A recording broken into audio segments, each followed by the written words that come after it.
To know that what you're doing for a living, working in hospitality, working in food, you will always have a job for the rest of your life, right? People want your services and your skills for as long as you want to do them.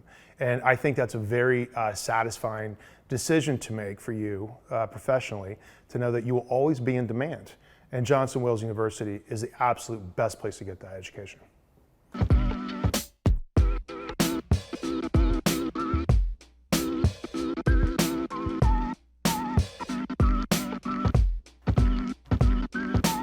Hi, my name is Florence. I am a chef and restaurateur and a television producer. I live in San Francisco, California. I'm a Johnson Wales University graduate. I have 3 degrees. I have a culinary degree, which I got in 1992.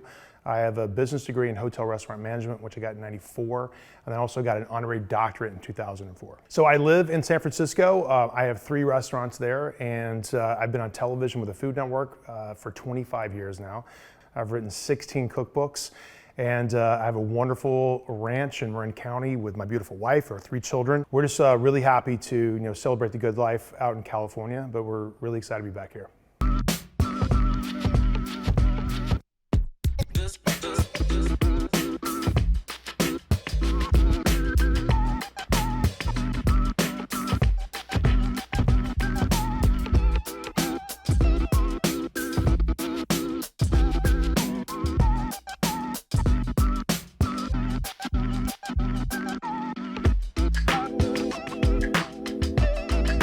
I started washing dishes in my hometown of Greenville, South Carolina. My girlfriend at the time, her parents owned the nicest restaurant in town. It was a really super swanky place. This is like the mid-'80s, pink tablecloths. All of the waiters wore tuxedos. It was really super formal. They had a lobster tank in the dining room. And so I really fell in love with not only the theater of being in the restaurant business, but the art of cooking and the flavor profile is what that was all about. So I was a very good dishwasher and quickly moved it up into prep. And when you're kind of into prep, you start having those light bulb moments as a kid where you taste, lobster dipped in mayonnaise for the first time, and you start, you figure out how to butcher a beef tenderloin, things that felt incredibly fancy at the time. But to me, there was a sense of love that went into all of it, and I really felt like I had found my calling at a really young age. At the age of 15, I knew exactly where I wanted to be and what I wanted to do. So looking around at different school options, Johnson Wales University in Charleston was there. Like Johnson Wales University for me was just my home. I met some lifelong friends there, they're still friends to this day, and really had the cosign, right, of having that Johnson Wales University logo on your jacket, and to be able to walk into a restaurant and they know that you're a Johnson Wales University grad. I know that comes along with some swagger, right, that you know exactly what you're talking about, and you're hungry enough to be there in the first place. So I felt like I was in a good group of people, and I just knew I was in the right career path. I knew exactly where I wanted to be. And then after I graduated with a culinary degree in 92, I stuck around and got a business degree in 1994. I finished that, and I recommend this to anybody that's going through culinary, is to stick around for a business degree, because ultimately it makes you more valuable. But to understand the financial side of all of it makes you more insightful, makes you more aware, and it makes you more of a partner in the kitchen versus an employee.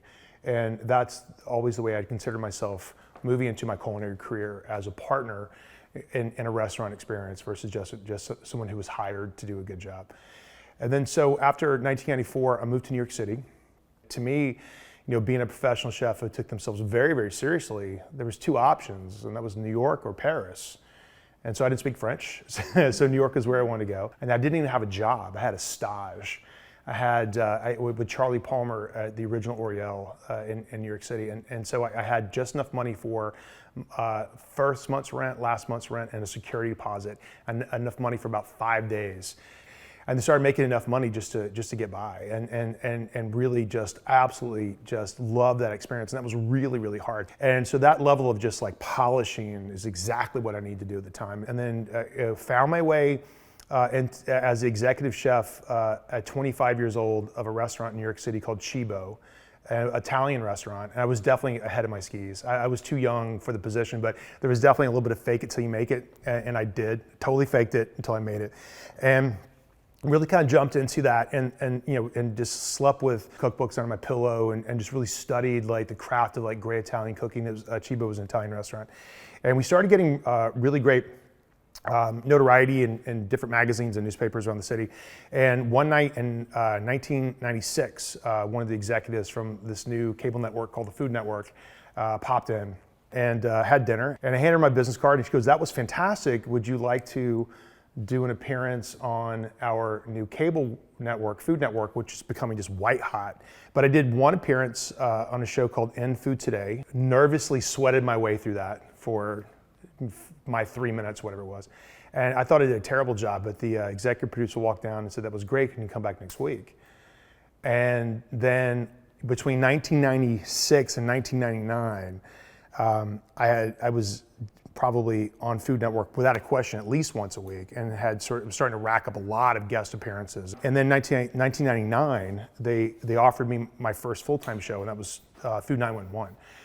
Where I would travel around the country and help out, hardworking folks at home who burn their tuna noodle casserole. And so when you called 911, the cops show up. If you called Food 911, I would show up and help you out.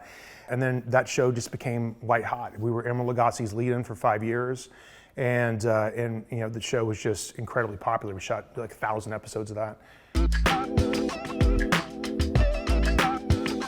I think the idea of your ambition versus your ability is going to be off kilter for quite some time. So your ambition needs to be high, and that's what's going to make you great, and that sets your standard of taste, right? Your excellence, your vision, where you're going for.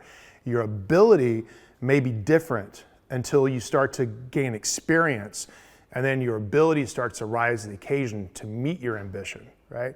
So that's the growth process of being an artist, being a business person, being a really good partner with other restaurants, and having the ability to kind of stick through all of it and learn as you go.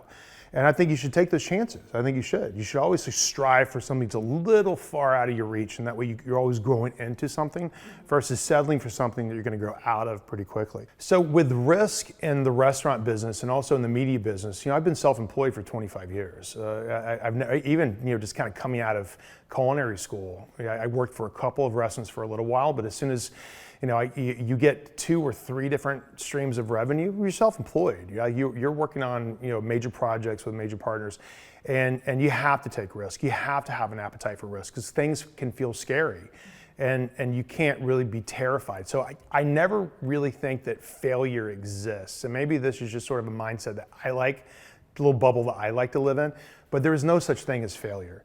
You either win or you learn. So either win one or you learn something about it. And those opportunities, if you treat them with the same amount of respect that you treat your successes with, will give you your most valuable life lessons. And so your goal in life is to make mistakes until you don't. Just make those mistakes early in your career. And so with that, you have to be okay with a certain amount of risk, and that risk comes from a lot of different directions. Risking someone else's budget, risking your own reputation, but it has to be worth the risk if you really want to be great. Nothing that is big or nothing that is really truly great is easy. But I think managing your risk and not being afraid to take a risk is a really important idea. I like to consider myself the calibrator of everything. So once the brand is birthed and the brand is there, it's my job just to make sure it doesn't get broken, right? And we're staying on top of that. And we're always managing in a full circle, not just managing forward, because you can't forget the projects. You have to make sure that you're always circling back with everything that you're doing, because that's where people want to see you. And so I think this thing, what I like to call being omnipresent, right? So when that phone vibrates and it's me, like I'm in the room. I may be in Providence, Rhode Island, at Johnson and Wales, but part of my brain and a lot of my communication is connecting with my team just to finish a thought, right? Like finish a conversation, make sure we're circling back around with an idea. So you really have to stay on it and at it and on it and at it in a way that is the definition of leadership. It's the definition of leadership. You have to be incredibly detail-oriented. If the slightest thing feels off kilter, you're the calibrator that keeps the wheels on the bus, right? And if it's not you, I promise you the wheels will fall off. So I always think my leadership style is incredibly personal because it's a two-way street. So all of my employees are docents in the experience that we're trying to create, and that intersection of where they're going to find something yummy, either on television, in our books, in our online media, or in my restaurants. All of our employees are my partner in that moment where someone else is going to bump into my experience, right? And so for me, it's incredibly valuable for them to be there, and I want them to know that I respect their time and also expect a lot out of them. And on the other side of that two-way street, I'm responsible for their career. So I want to make sure that what happens to them while they're working for me and my company is the most important thing that's ever happened to them. At the end of this, and what I'm really, really proud of, we've had graduations, 11 years in a restaurant. People go, right? They go on to do other things. And all of our executive chefs that left the restaurant have gone on to open their own restaurants. And we've had managers leave to go open their own restaurants. And to me, I think that's very, very rewarding in a way. So I think my management style is one of trust, and I think it's also one of complete transparency in the conversation of what it takes to be in business, right? I'll tell you everything that it takes, but I'll expect a lot out of that. And when our relationship is done, and they all wrap up at some point in time, I want you to feel confident that your time with me was the best thing that ever happened to you professionally. You know, my advice to both alumni in the Johnson & Wales University system and new graduates, specifically to the new graduates, I want you to know that life is great.